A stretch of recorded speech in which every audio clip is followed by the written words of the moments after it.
मनापासून आभारी आहे की त्यांनी माझ्यासारख्या एका कार्यकर्त्यावरती तो विश्वास ठेवून हा बहुमान माझ्यासारख्या कार्यकर्त्याला दिलेला आहे. कारण तुम्ही इतिहास जर बघितलं तर गवई साहेबांपासून डावकरे साहेबांपासून तर आता निलमताईंपासून ही गेल्या अनेक वेळेची ही परंपरा जी आहे आणि या वैधानिक पदावरती राहण्याचा एक सौभाग्य माझ्यासारख्या कार्यकर्त्याला संघटनेमध्ये काम करून आणि राजकीय जीवनामध्ये 25-30 वर्ष काम केल्यानंतर ही मिळाली आहे. त्याबद्दल मी त्यांचे आभार मानतो. राज्याच्या मुख्यमंत्र्यांनी पण पुढाकार घेऊन आणि उपमुख्यमंत्री सुनेत्रा पवार जी असतील, राज्याचे मुख्यमंत्री देवेंद्र फडणवीस जी असतील, हे सर्वांनी मला त्या पदासाठी योग्य ठरवून जो अभिनंदनाच्या प्रस्तावावरती त्यांनी जे माझ्याबद्दलचे जे भाष्य केलं ते खरोखरच माझ्यासारख्या सामाजिक आणि विशेषतः राजकीय क्षेत्रामध्ये काम करणाऱ्या कार्यकर्त्याला एक आशेचा किरण आहे आणि एक शाबासकी असं म्हटलं तर ते अयोग्य होणार नाही आहे. हा व्यासपीठ हा काय राजकीय व्यासपीठ नाही आहे आणि म्हणून विधिमंडळामध्ये सर्वच पक्षाच्या सन्मान्य सदस्यांनी राजकारण बाहेर ठेवून आज एकत्रित रीतीने ही निवडणूक बिनविरोध पार पाडण्याचं काम केलेलं आहे आणि म्हणून मी त्या सर्व पक्षाचे त्यांचे सर्व सन्मान्य सदस्य असतील, पक्षाचे सर्व नेते असतील, त्यांचा मी मनापासून आभार देखील मानतो. आणि मला वाटतं हीच खऱ्या अर्थाने महाराष्ट्राची संस्कृती आहे. ठीक आहे, राजकारणामध्ये आपल्याला व्यासपीठ मिळतात, त्यावेळी बोलायचं असतो, ते बोलता येईल, पण या सभागृहामध्ये सर्वसामान्य लोकांचे प्रश्न सोडत असताना त्यामध्ये तो विरोधी पक्षाचा आहे का सत्ताधारी पक्षाचा आहे, त्याला न्याय देणं हे सभापती आणि माननीय उपसभापतीची जी भूमिका आहे त्यांनी ती मला ज्या अर्थी बजवायची आहे त्यावेळी मला असं वाटते राजकारणाच्या पलीकडे जाऊन आपण भूमिका तिकडे मांडणं गरजेचं होतं आणि म्हणून थोडा मी भावनात्मक होऊन जर आज भाषण थोडा करण्याचं काम केलं. आज योगायोगाने माझ्या संगीता अहिर तुम्ही बघितलं असेल की माननीय मुख्यमंत्री उपमुख्यमंत्री सामाजिक क्षेत्रातलं त्यांचं काम आमचं काम देखील त्याचं कौतुक केलं. माझी मुलगी ऐश्वर्या अहिर देखील आज ह्याच्यात आलेली आहे. आईचा पण फोन होता. या सर्व कुटुंबातल्या लोकांचं पण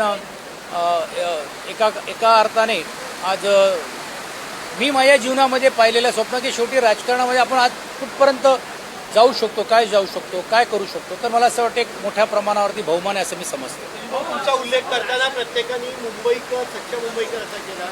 मुंबईकरांना न्याय द्यायची वेळ आली. हो, नक्कीच आहे. एक महत्त्वाचा विषय असा येतो की काल चेंबूरला एक खूप मोठं झाड पडलं तर एकाचा मृत्यू झाला.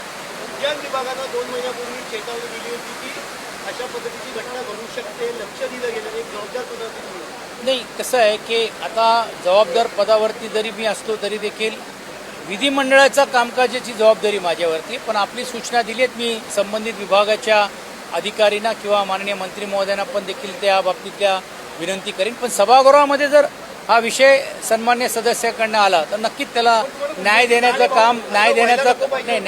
काम केलं जाईल. पण तुम्ही जसं आता अधिकची माहिती दिली तर त्यात दखल घेऊन ती कारवाई केली. राज ठाकरेंनी आज पत्रकार परिषद घेतली.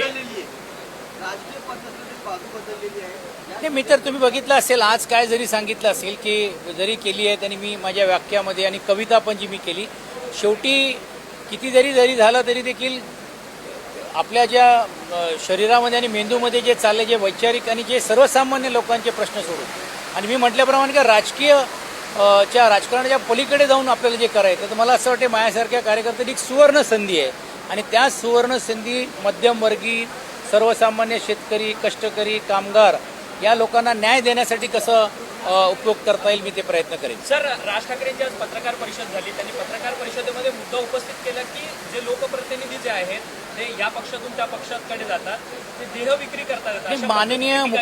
माननीय मुख्यमंत्र्यांनी याबद्दल परवा गेल्या आठवड्यामध्येच काय सांगायचं मी सांगायचं, परंतु मी कुठचाही राजकीय भाष्य करणार नाही. त्याच्याबद्दलची जी काय प्रतिक्रिया आहे ते पक्षाचे प्रवक्ते किंवा इतर पक्षाचे नेते देतात.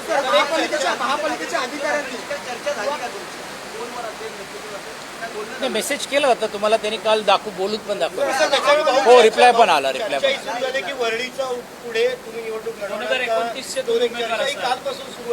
बघा, आज वरळी हा सर्वसामान्य लोकांचा आणि भौगोलिक परिस्थितीचा आहे वरळी विधानसभा ही काय माझी कधी इस्टेट नव्हती किंवा कोणाची तरी ती इस्टेट आहे अशातला भाग नाही. ते आज लोकप्रतिनिधी आहे. त्यांनी उद्या लोकांमध्ये चांगलं काम केलं तर लोक त्यांचा कौल घेतील. उद्या पक्षाने कुठचा जर उमेदवार दिला तर तो त्यावेळीचा प्रश्न निर्माण होऊ शकतो. पण असं वरळीमध्येच निवडणूक लढवायची आहे, वरळीमध्ये आदित्यजींच्या सामोरे जाऊन हे करायचं अशी कुठचीही भूमिका नाही. मला असं वाटते, मी आपल्या सर्वांना हात जोडून विनंती करीन की किमान आता मला थोडा गल्लीतून दिल्ली म्हणणार नाही तर गल्लीतून राज्यामध्ये नेण्याचं काम केलं तर अनेक लोकांचे प्रश्न सोडण्याचं काम मला करायला मदत होईल. भाऊ, शिवडीचा विचार केला जातोय, वरळी नाही तर शिवडी. वरळी हे कोणासाठी केलं जातोय? नाही, ते एका पक्षाचे नेते, ते मुंबईतले 36 विधानसभेच्या कुठच्याही विधानसभेमध्ये जाऊ शकतात. वरळी कठीण जाईल असं वाटतं. नाही, कुठच्याही विधानसभेमध्ये ते करू शकतात. नाही, कोण असेल आणि नसेल हे कठीण बिटीन असं कोणाला काही नसतो. निवडणुका असतात, परिस्थिती अनुसार असतात. आता 2014 झाली, मी पण खूप विकास कामं केली. ह्याचा अर्थ लोकांनी त्यावेळी मला मतदान दिलं नाही कारण मोदींची लाट होती आणि हे दिले. म्हणजे त्यामुळे कोणी दिले नाही अशातला भाग नाही. मी आजही वरळीमध्ये गेलो तर मला तोच मान तोच सन्मान आहे. तर लोकप्रतिनिधी म्हणून जो मान आणि सन्मान राहतोच. तर मला असं वाटत नाही ह्याच्यातून काय होतं. ते एका पक्षाचे नेते, ते 36 विधानसभेमधून कुठेही लढू शकतील. भाऊ, एक मुंबईकर प्रश्न विचारतो. गेले अनेक वर्ष पालिकेवरती प्रशासन होतं आणि त्यानंतर आता सत्ताधारी बसलेले आहेत. आता जी काही काल दुर्घटना घडली त्यावरती सत्ताधारी अधिकाऱ्यांवरती सगळ्या दोषी थोपवत आहेत आणि अधिकारी झोपडं करून घेत आहेत. बघा, परत एकदा मला आपल्याला केलेला जी होता, हां मात्र त्याकडे दुर्लक्ष केलं जी गेलं. जी जी परत एकदा जी सॉरी बोला. त्यामुळे ही दुर्घटना घडली असं म्हटलं जातं. नाही, दुर्घटना घडणं हे दुर्दैवी आहे. म्हणून प्रशासन यांनी जागृत राहणं हे गरजेचंच आहे. पाऊस खूप मोठा आज झाला आणि 1-2 दिवस अजून मोठा पाऊस होणार आहे. पण तुम्ही जरा विसरतात की मी आता उपसभापती म्हणून बोलतोय. तर म्हणून तुम्ही जे अपेक्षित करताय की माझ्याकडनं मला असं वाटते ती भूमिका काही सांगू शकता? मी बोललो ना, ऑलरेडी इन्स्ट्रक्ट बोललो मी.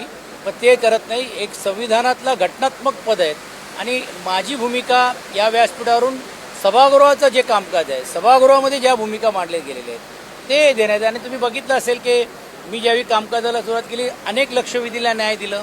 विक्रम काळेंची लक्षवेधी तर एकदम वेदनादायक करणारी आहेत की शिक्षकांना मारलं जात आहेत. म्हणजे ही पण ज्या विषय जे आहेत मला असं वाटतं त्या दृष्टिकोनातून माझी भूमिका पुढच्या काळामध्ये राहणार आहे. पुन्हा एकदा विचारतोय की जरी सूचना दिल्या जातील. भाऊ, सभागृहामध्ये विचारलं नाही तरी एक नाही, मी व्यक्ती म्हणून घेऊन मुंबईकर म्हणून घेऊन असं सो मोटिव्हली करता येत नाही. तो नॉन पार्लिमेंट होतो. पण तुम्ही मला सांगितल्याप्रमाणे मी संबंधित अधिकाऱ्यांना सूचना देईन. धन्यवाद.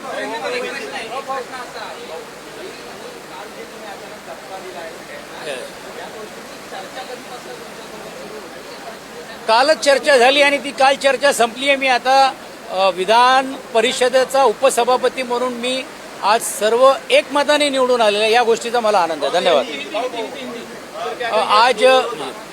आज मैं सबसे पहले तो राज्य के उप मुख्यमंत्री एकनाथ शिंदे जी का आभार मानता हूं कि उन्होंने मुझे इस लायक समझा कि मैं इतना बड़ा मुझे बहुमान दिया जहां पे मैं कष्टकरी, शेतकरी, कामगार, मध्यम वर्गीयों के प्रश्न छुड़ा सकूं.